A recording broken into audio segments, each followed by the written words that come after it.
باللہ من الشیطان الرجیم بسم اللہ الرحمن الرحیم۔ اس سے پچھلے قسط میں ہم نے اللہ کے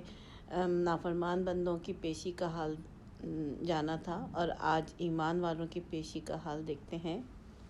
حضرت عبداللہ بن عمر روایت کرتے ہیں کہ حضور اکرم صلی اللہ علیہ وسلم نے فرمایا، قیامت میں اللہ تعالیٰ ایمان والے اپنے بندے کو اپنی رحمت سے قریب کریں گے اور ان پر اپنا خاص پردہ ڈال دیں گے، اور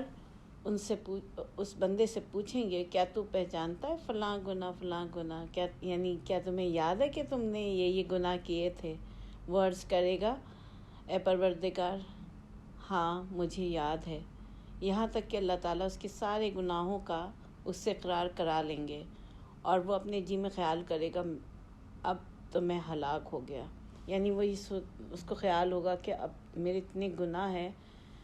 میں کیسے چھٹکارا پا سکوں گا۔ پھر اللہ تعالیٰ فرمائیں گے، میں نے دنیا میں تیرے ان گناہوں کو چھپایا تھا، اور آج میں ان کو بخشتا ہوں اور معافی دیتا ہوں۔ پھر اس کا نیکیوں والا اعمال نامہ اس کے حوالے کر دیا جائے گا، یعنی اہل محشر کے سامنے صرف نیکیوں والے میں ہی ختم کر دیں گے۔ لیکن جو لوگ کافر ہوں گے اور جو اللہ کے نافرمان بندے ہوں گے، انہوں نے اللہ پر جھوٹی باتیں باندھی ہوں گی، تو ان کو خبردار ہونا چاہیے اللہ کے سامنے پیش ہونے سے۔ اور پھر ایک دفعہ حضرت عائشہ رضی اللہ تعالیٰ عنہ سے روایت ہے کہ وہ ان کو دوزخ کا خیال آیا اور وہ رونے لگ گئی۔ حضور اکرم صلی اللہ علیہ وسلم نے پوچھا، تمہیں کس چیز نے رلایا؟ عرض کیا، مجھے دوزخ یاد آئی اور اسی کے خوف نے مجھے رلایا۔ آپ قیامت کے دن اپنے گھر والوں کو یاد رکھیں گے؟ حضور اکرم صلی اللہ علیہ وسلم نے فرمایا، 3 جگہ تو کوئی کسی کو یاد نہیں کرے گا اور نہ ہی کسی کی خبر لے گا۔ ایک، وزن اعمال کے وقت، یعنی جب کہ اعمال تولے جائیں گے، اور جب تک یہ نہ معلوم ہو جائے گا کہ اس کے اعمال کا وزن ہلکا ہے یا بھاری۔ اور دوسرے، اعمال ناموں کے ملنے کے وقت، جب کہ مرد مومن کو داہنے ہاتھ میں اعمال نامہ دیا جائے گا اور وہ خوشی خوشی دوسرے سے کہے گا کہ پڑھو میرا اعمال نامہ، یہاں تک کہ معلوم ہو جائے گا کہ کس ہاتھ میں دیا جاتا ہے اس کا اعمال نامہ، دائیں ہاتھ میں یا پیچھے کی جانب سے، بائیں ہاتھ میں۔ یعنی جو اچھے اعمال ہوں گے وہ سامنے سے سیدھے ہاتھ میں دیے جائیں گے، اور جو برے اعمال ہوں گے وہ پیچھے سے الٹے ہاتھ میں پکڑائے جائیں گے۔ اور تیسرے،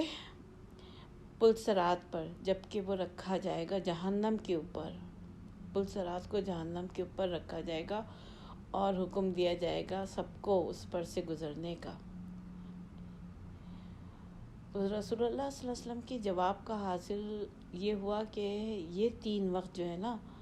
نفسی کے ہوں گے، ہر شخص کو اپنی فکر ہوگی اور کوئی کسی کی مدد نہیں کر سکے گا۔ نمبر 1 تو وزن کے اعمال کے وزن کے وقت، جب تک کہ نتیجہ نہ معلوم ہو جائے۔ دوسرے، جب لوگ اپنے اپنے اعمال ناموں کے منتظر ہوں گے اور ہر ایک اسی فکر میں ہوگا کہ اس کا اعمال نامہ جو ہے نا کس ہاتھ میں ملتا ہے، اور وہ مغفرت اور رحمت کا مستحق قرار پاتا ہے یا کہ عذاب کا۔ اور تیسرے اس وقت جب کہ پلسرات جو ہے وہ جہنم پر لگایا جائے گا اور اس پر سے گزرنے کا حکم ہوگا۔ تو یہ 3 وقت بہت بھاری بھی ہوں گے اور کوئی کسی کے کام نہیں آ سکے گا۔ بی بی عائشہ بھی پوچھ رہی ہیں حضور اکرم صلی اللہ علیہ وسلم سے، جو کہ بہت لاڈلی بیوی تھیں اور بہت پیاری تھیں، اور وہ پوچھ رہی ہیں، ان کے پاس نیکیاں بھی بے حساب رہی ہوں گی، تو وہ پوچھ رہی ہیں کہ کیا آپ ہمارے کسی کام نہیں آئیں گے، آپ ہمیں یاد رکھیں گے؟ تو آپ کہیں گے کہ آپ نے کہا کہ کوئی کسی کے کام ان 3 اوقات میں نہیں آئے گا، ہر ایک کو اپنی اپنی فکر ہوگی۔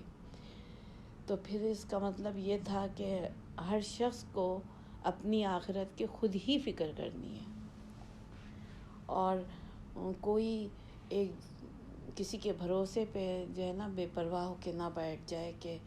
ہاں میرے ماں باپ تو بہت اچھے عمل کرتے ہیں، میری امی تو مجھے بچا لیں گی، یا میں تو حضور کا امتی ہوں، مجھے بچا لیا جائے گا۔ نہیں، ان 3 اوقات میں کوئی کسی کی مدد نہیں کر سکے گا، یا اللہ اور بندے کا معاملہ ہوگا۔ اس لیے ہمیں ابھی اپنے کل کی فکر کرنی چاہیے، اور اچھے سے اچھے اعمال اور کر لیں، اور وقت کو ضائع نہ کریں، اس لیے کہ یہ دنیا جو ہے وہ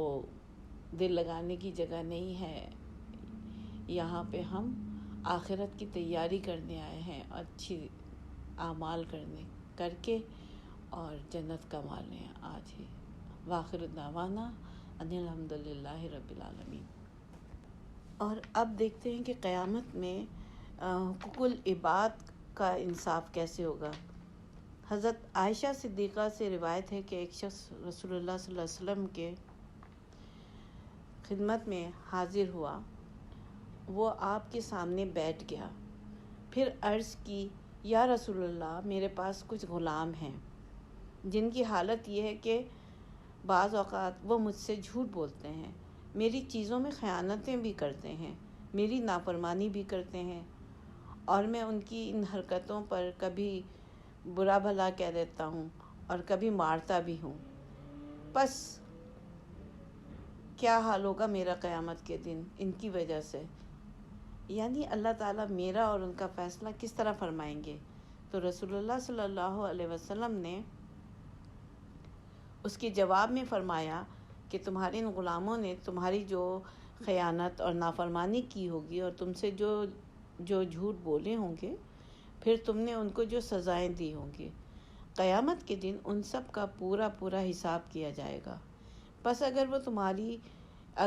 اگر تمہاری سزا ان کے قصوروں کے بقدر یعنی برابر ہوگی تو معاملہ برابر پر ختم ہو جائے گا، نہ تم کو کچھ ملے گا اور ورنہ تمہیں کچھ دینا پڑے گا۔ اگر تمہاری سزا ان کے قصوروں سے کم ثابت ہوئی تو تمہارا فاضل حق تمہیں وہاں ملے گا، اور اگر تمہاری سزا ان کے قصوروں سے زیادہ ثابت ہوگی تو تم سے اس کا بدلہ اور قصاص ان کو دلوایا جائے گا۔ جب اس شخص نے رسول اللہ صلی اللہ علیہ وسلم کا یہ جواب سنا تو آپ کے پاس سے ایک طرف کو ہٹ کر رونے اور چلانے لگا، یعنی قیامت کے اس محاسبے سے اور پھر وہاں کے عذاب کے خوف سے جب اس پر گریہ غالب ہوا تو وہ ادب کی وجہ سے رسول اللہ صلی اللہ علیہ وسلم کے سامنے سے ہٹ گیا اور ایک طرف کو جا کر بے اختیار رونے اور چلانے لگا۔ رسول اللہ صلی اللہ علیہ وسلم نے پھر اس سے فرمایا، کیا تم قرآن مجید میں اللہ کا یہ ارشاد نہیں پڑھتے؟ اور ہم قائم کریں گے قیامت کے دن انصاف کی میزانیں، پس نہیں ظلم ہوگا کسی نفس پر کچھ بھی، اور اگر ہوگا کسی کا عمل یا حق رائی کے ایک دانے کے برابر حاضر کریں گے ہم اس کو بھی، اور کافی ہیں ہم حساب کرنے والے۔ اس شخص نے عرض کیا، یا رسول اللہ، یہ سب کچھ سننے کے بعد میں اپنے لیے اور ان کے لیے اس سے بہتر کچھ نہیں سمجھتا کہ بوجہ اللہ آزاد کر کے ان کو اپنے سے الگ کر دوں،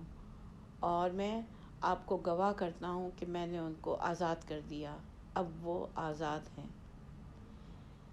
یعنی دیکھیں، ایمان کی یہی شان ہے، اور سچے ایمان والوں کا طرز عمل یہی ہونا چاہیے، جس چیز میں آخرت کا خطرہ نظر آئے اس سے بچا جائے، اگرچہ دنیاوی نقطہ نظر سے اس میں اپنا نقصان ہی ہو۔